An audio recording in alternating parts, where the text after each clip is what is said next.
Real Housewives of New York, Season 14, Episode 11, Recap and Gossip Dump.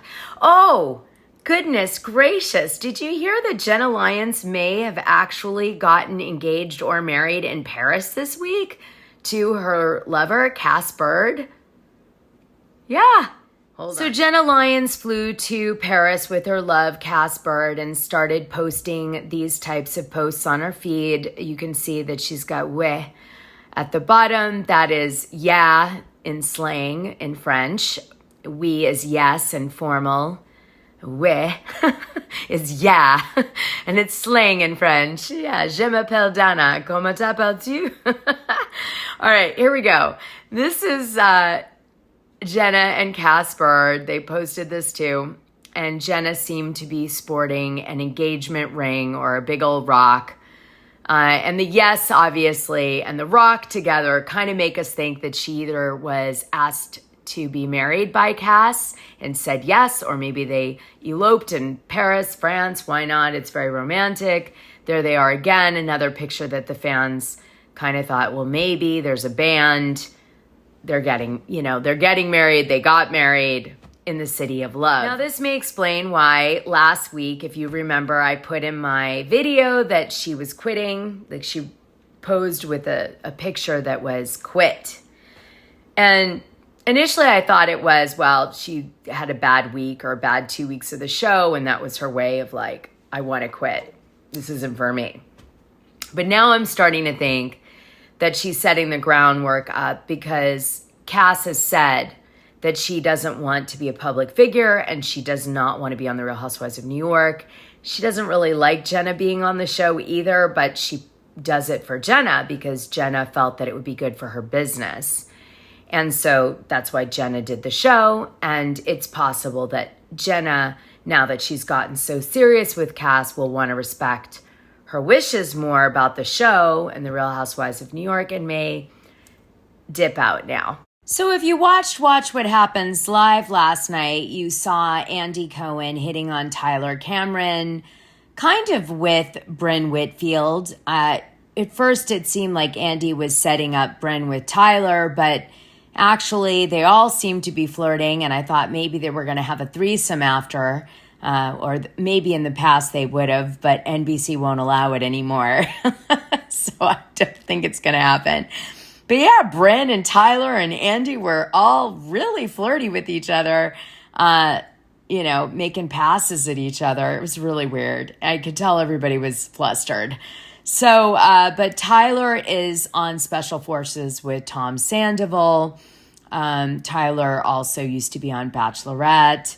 And I guess Brynn was maybe going to hook up with Tyler. And that was the basis of the introduction last night on Watch What Happens Live. I'm not buying that she's some high-paid publicity consultant. I'm just not. I'm sure she's making a decent salary doing that, but there's something else subsidizing her besides that in the show. But as I mentioned, that doesn't mean she's a yachter. Just saying. She could just have like rich guys around in LA. Not unusual, especially for a hot girl. Okay, so you see Shep there.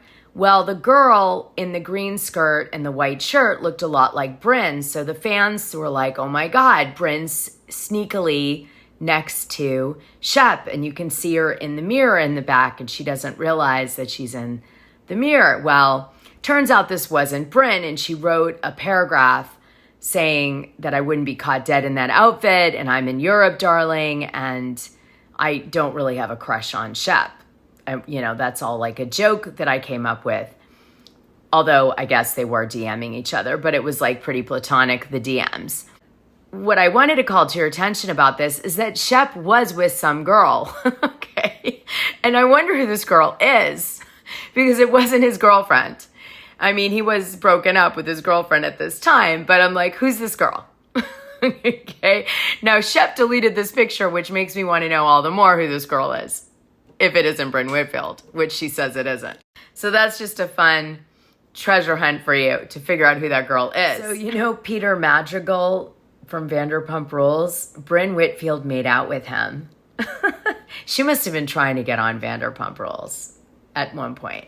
I know she's supposed to be also friends with Pandora, but I don't see Lisa Vanderpump really supporting Brynn that much in the tabloids and her new position on Real Housewives of New York. So that tells me there's something else going on here, not just a straight up friendship with Lisa Vanderpump and her daughter. I want to make one note on my video last week. I said Uba came off to me as hungover or drunk on their night out with the cell phone and all this stuff. And then everybody reminded me, Dana, don't forget she doesn't drink. And I was like, oh yeah.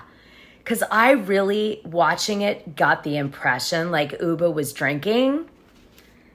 You know, the way she's like almost being thrown in the pool, and then she's wandering around the house looking for her phone, and she just seemed discombobulated.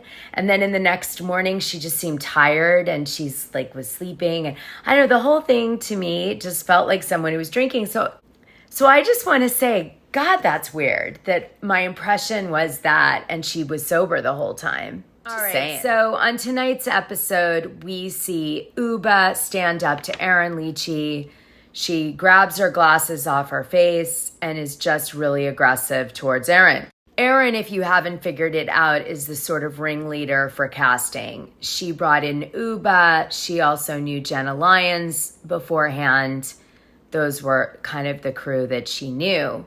So Uba and her were friends before they started shooting the show.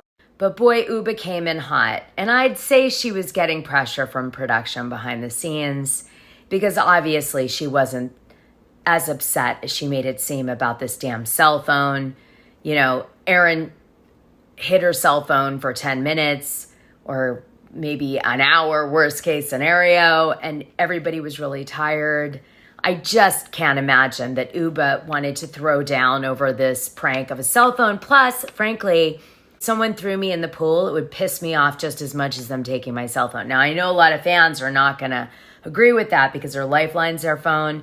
But no, if I was thrown in the pool by someone and had to go into cold water or like against my will, that would piss me off just as much as a cell phone. So ladies and gentlemen, this is the dumb fight we have to weigh in on.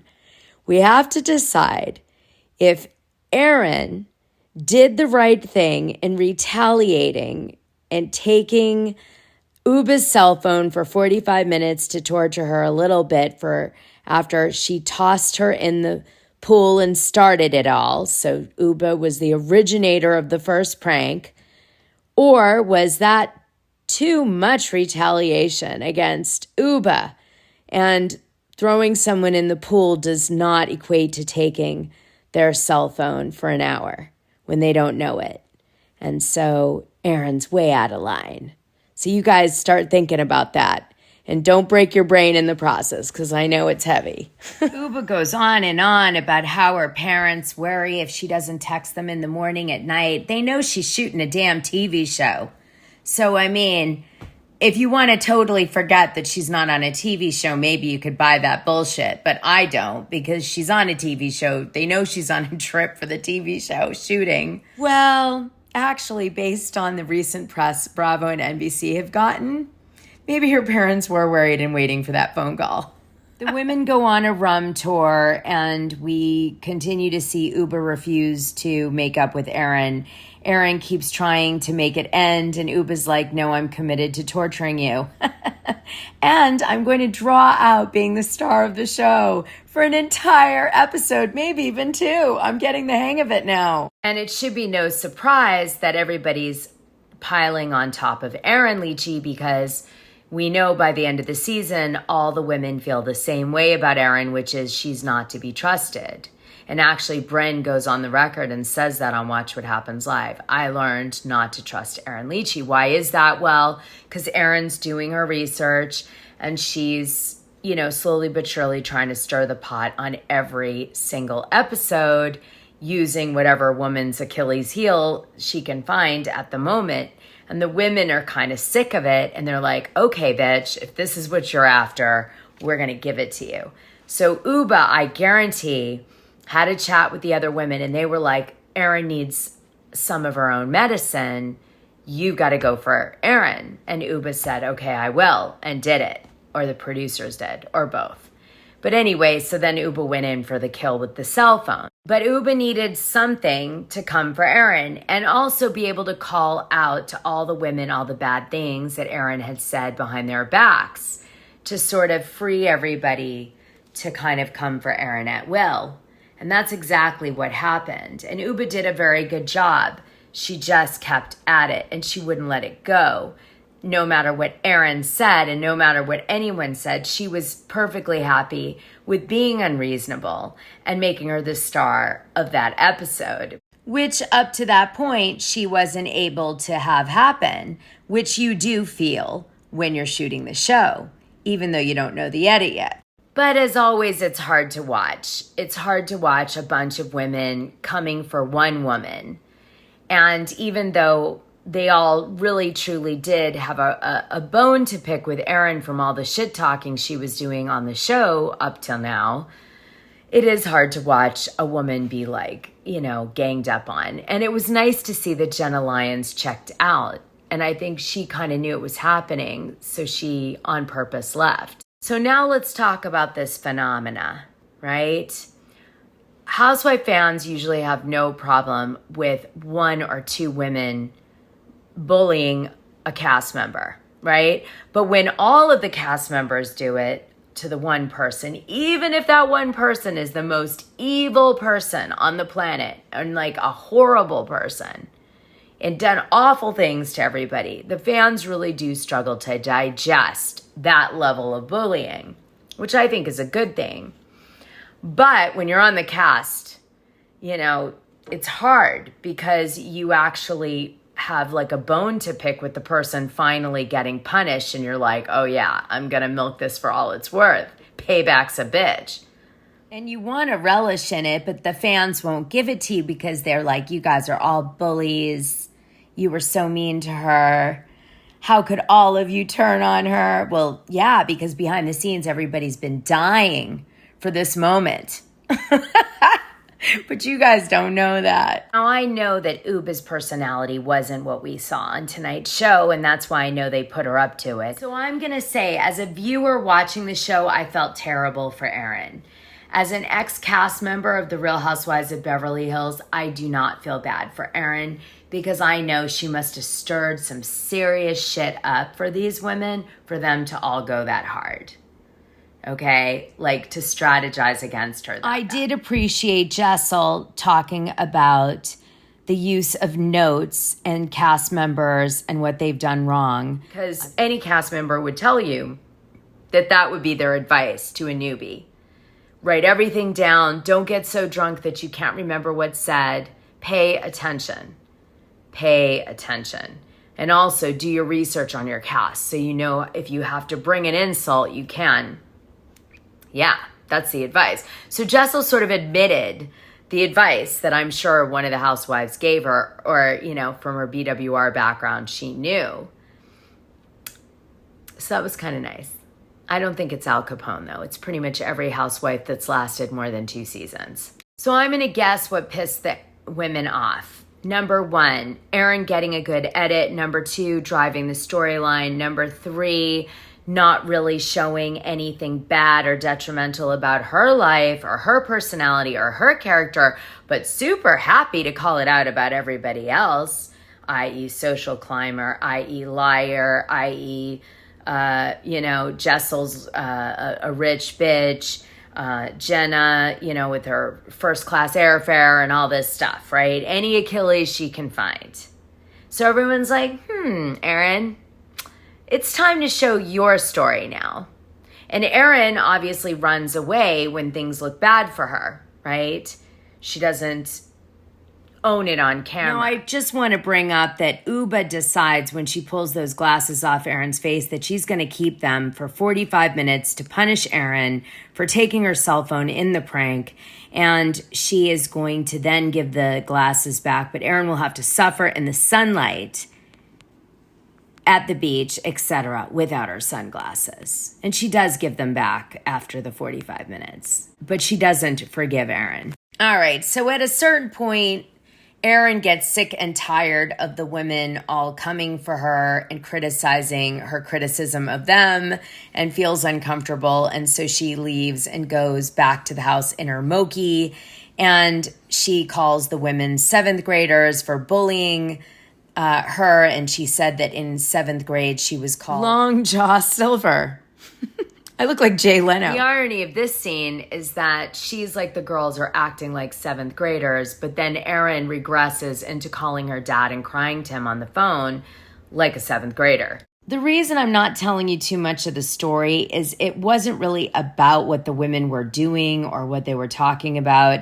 It was more about what was being said by all the different characters in the argument between Uba and Erin and how they played off it. It really was that. By the way, at the end of the whole episode, they make up nothing really transpired to trigger it, except they just do. They just decide to. And that felt a little weird to me because there's no way that if Uba really did that to Erin in a real life situation, she would forgive her on the same day. Now, we know that Erin is going to end up passing the baton to Bryn. Bryn is about to nuke all of the girls and her friendship, but most importantly, Sai, because Bryn is going to tell Sai's secret, and that's what's coming up. Maybe it has to do with Erin, who knows? So we'll have to see.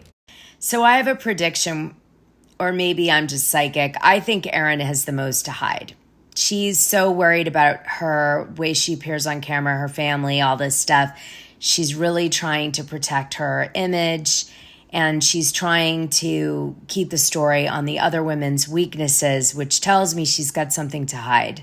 I also don't trust that on the preview for next week, we see her husband saying that if my wife didn't make love to me in over a year, I would cheat on her. Because that doesn't say a lot for him. And I do appreciate his honesty, but it made me wonder about their relationship a little bit. Did it you? All right, you guys. So you'll notice a tab at the top of my page, and it says podcasts. And I have a bunch of free sound bites for my podcast for you to go listen to. There is tea in them. They're great.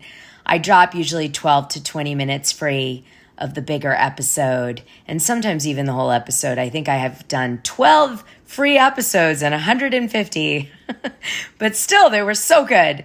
And remember, you can go back in time. I did Harry Hamlin's brothel in episode 4.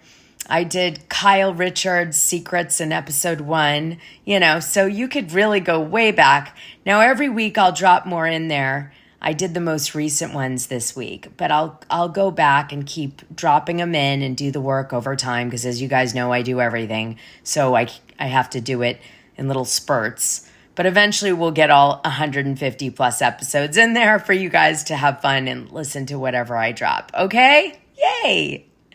And you can't miss those because they have a giant headset on them, whereas my videos have the normal thumbnail. Because I realize it's a pain in the ass to go try to find the podcast on a listening platform when you could just listen to it here in the new podcast tab. Teamwork makes the dream work. All right, you guys, like, subscribe, and hit that notification button.